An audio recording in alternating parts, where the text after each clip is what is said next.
shpeshherë i them jo sepse unë jam psikologe, nuk e them për këtë arsye, por terapia është dhurata më e bukur që njeriu i bën vetes. Nëse ka një dhuratë, e di pse është dhuratë e bukur?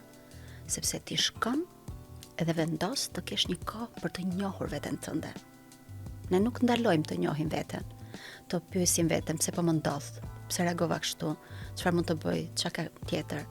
Pra, pjesa e terapisë është ai momenti ku ti ndalon. Dhe ti shkon brenda vetes, rëmon tek vetja, punon me veten, një sfidat dhe pastaj gjen mënyrat nëpërmjet psikologët që t'jep instrumenta se si ti ta tejkalosh këtë gjë dhe ti kthehesh me fjalë normalitetit. E di si janë traumat, janë si ajo pjesa e një infeksioni që ne kemi brenda në trupin tonë. Është një vatër infeksioni i cili nëse nuk kurohet, ai bën një dëm akoma të madh sepse prek dhe organet e tjera.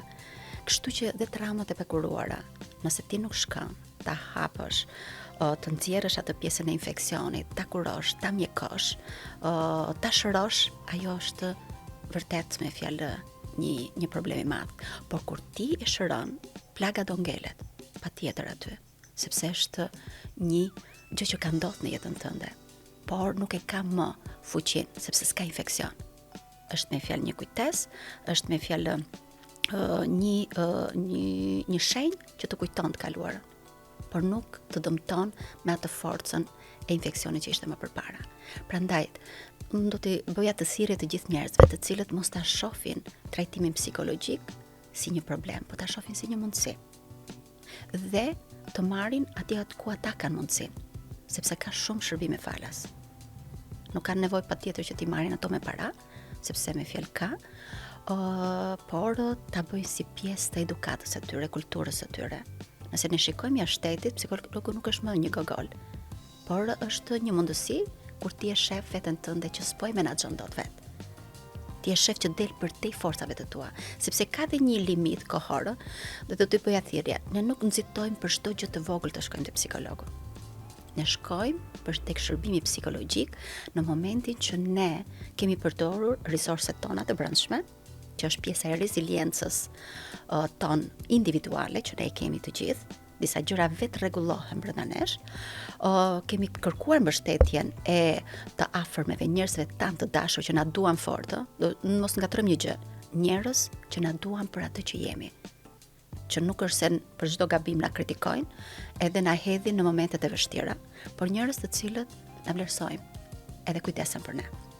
Nëse pastaj shqetësimi jon nuk arrin dot që të menaxhohet nga ky rreth, që janë rrethët bazë, edhe janë rrethët e sigurisë, kujdesit që duhet të ketë çdo njeri në fakt.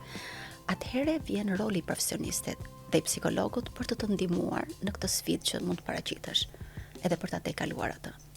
Dhe do doja të të pyesja si mund. Ky podcast është një i tillë, pra që ndihmon shoqërinë apo është aty për t'i thënë që çdo gjë ka një zgjidhje dhe çdo gjë rregullohet nëse ne do të marrim vendimin e dur në kohën e dur. Do doja që të jetë një, po themi, jo vetëm një mesazh, por një formë se si mund të ndryshojmë çdo, jo vetëm ata që kanë qenë pjesë edhe e kanë ndier në kurrizin e tyre dhunën familje, por të secilit nga ne që ndoshta hym dhe etiketojmë dikë pa e ditur se çfarë ka kaluar. Si mund ta përmirësojmë shoqërinë tonë, inkurajojmë për të shkuar drejt profesionistit, për t'i ndihmuar që ata të vazhdojnë rrugën e tyre.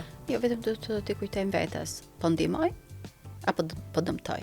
Gjithmonë kur marrim ose ndaç flasim ose ndaç marrim një veprim, ne duhet të pyesim veten, po ndihmoj me këtë gjë apo po shkatroj me këtë gjë?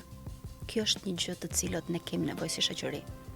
Vetëm kjo e menduar, reflektuar, ndryshon shoqërinë, ndryshon mendësitë. Se mendësitë nuk janë një gjë që mund të ndryshojmë më shpejt, por ne mund të fillojmë pak nga pak për të ndryshuar në momentin që i fusim këtë filtr vete.